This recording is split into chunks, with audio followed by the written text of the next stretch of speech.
needed. I did this sort of last minute, the very last thing before I came, so it's sort of a hodgepodge. I'll start with some short ones. And this is just a quote from Lincoln, and I don't know where it came from, but I was looking for Lincoln quotes on love because of Valentine's Day.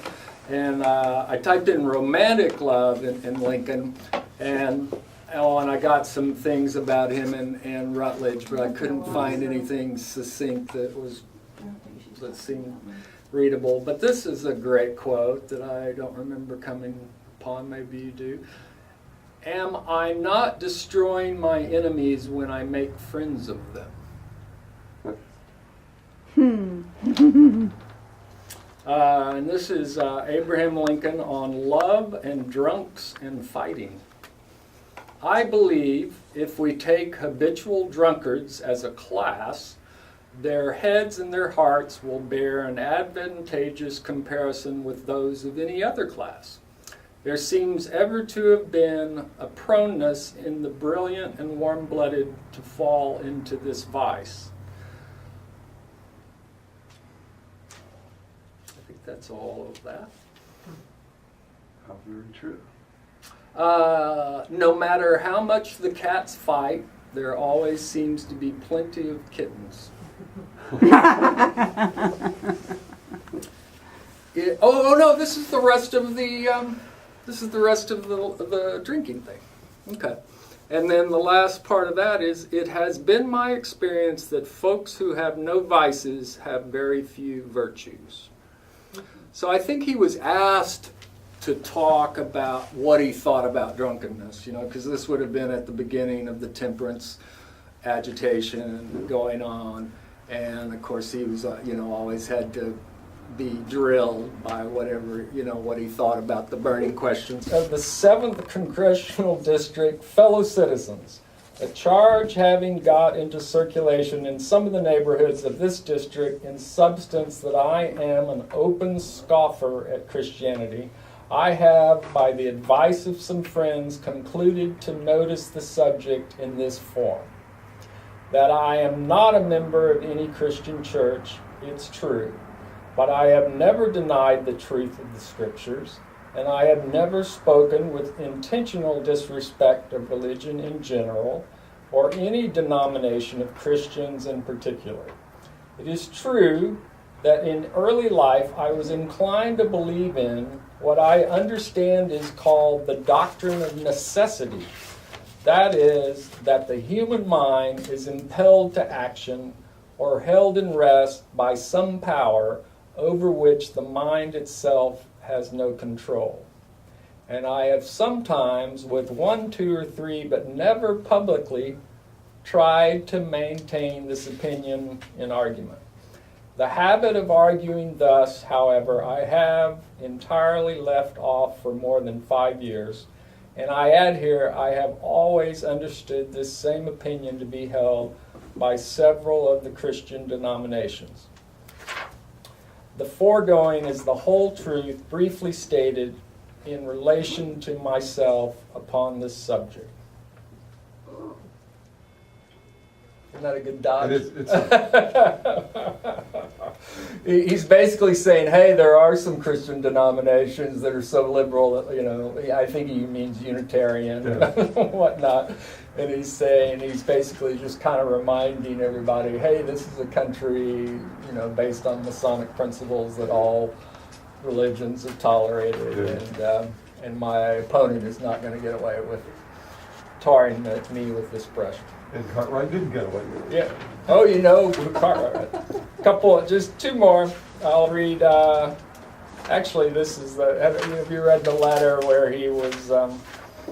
It was suggested that he grow a beard. You know that one, by the 12-year-old girl. I'll read that. It's pretty funny. My father has just home from the fair and brought home your picture, Mr. Lincoln. I am a little girl, only 11 years old, but want you should be the President of the United States very much. So I hope you won't think me very bold to write to such a great man as you are. Have you any little girls about as large as I am? If so, give them my love and tell her to write to me if you cannot answer this letter. I have got 4 brothers, and part of them will vote for you anyway, and if you will let your whiskers grow, I will try and get the rest of them to vote for you.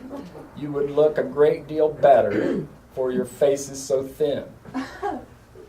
All the ladies like whiskers, and they would tease their husbands to vote for you, and then you would be president.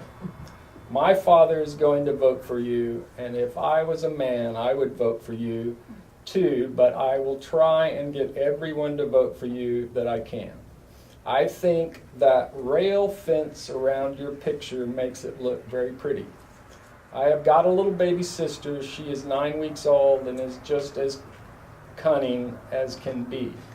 When you direct your letter to Grace Bedell Westfield in Chautauqua County, New York, I must not write anymore. Answer this letter right off.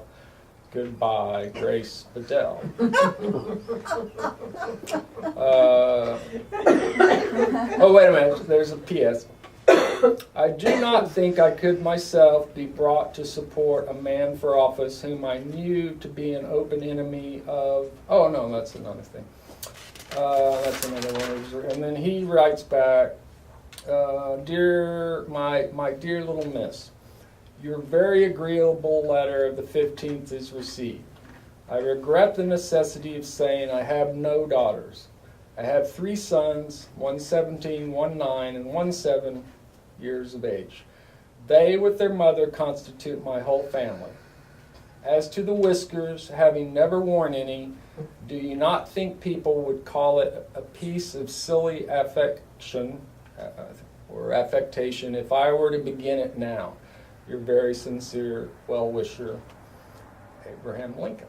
But then he obviously thought about it further, maybe consulted his marketing director. And I think she probably had a lot to do with his success, and what we think of him. I'm going to read one more thing. This is something most of you probably have heard before. It's called the letter to Mrs. Bixby. Do y'all know that? Mm.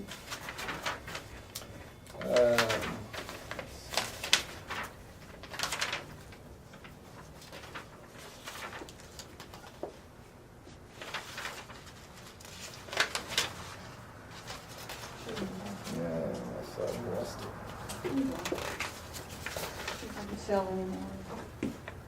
No, that's fine.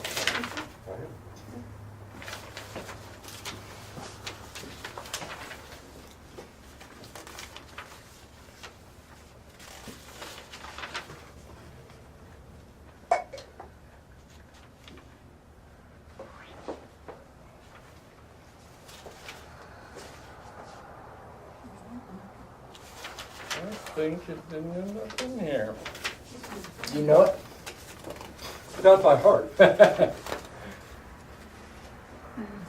It's interesting, if you follow the news a couple of weeks ago, an amateur Lincoln historian finally fessed up to having forged the date on a letter.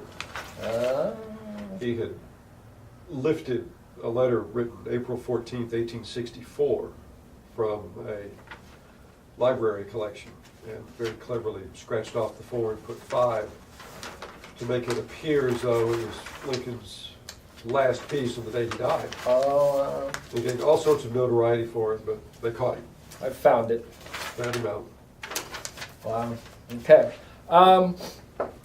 The background of this story is that Lincoln had been given. He was very involved in casualties of the war, and he liked to go to the hospitals and visit the wounded, and that was one reason why Walt Whitman became obsessed with Lincoln, because Whitman was a nurse and during the Civil War and spent a lot of time with the wounded, and was very impressed that Lincoln deigned to come down to the hospitals and and spent a lot of time with the wounded. And he received a letter, or he received a memo from a secretary or cabinet minister that described a woman who had lost all 4 of her sons in the war. And I think were they on different sides? It seems like they might have even been on No, I different think sides. they were all federal. They were all federal, okay. And now I'm going to read the letter and then I'll tell you the rest of the story. So he was impressed by this and wrote her letter on November 21st, 1864. Dear Madam, I have been shown in the files of the War Department a statement of the Adjutant General of Massachusetts that you are the mother of 5 sons who have died gloriously on the field of battle. I feel how weak and fruitless must be any word of mine which should attempt to beguile you from the grief of a loss so overwhelming. But I cannot refrain from tendering you the consolation that may be found in the thanks of the Republic they died to save. I pray that our Heavenly Father may assuage the anguish of your bereavement and leave you only the cherished memory of the loved and lost, and that the solemn pride that must be yours. I messed this up. I'm going to reread this. I pray that our Heavenly Father may assuage the anguish of your bereavement and leave you only the cherished memory of the loved and lost, and the solemn pride that must be yours to have laid so costly a sacrifice upon the altar of freedom. Yours very sincerely and respectfully, Abraham Lincoln. I don't know if he ever found out, I doubt that he did, that it never happened. The woman may have lost 2 sons and the others turned up. But the letter became an instant hit, and got published in newspapers all over the country, and ended up, very much deepening the admiration that his fans had for him. Remarkable fellow. Yeah.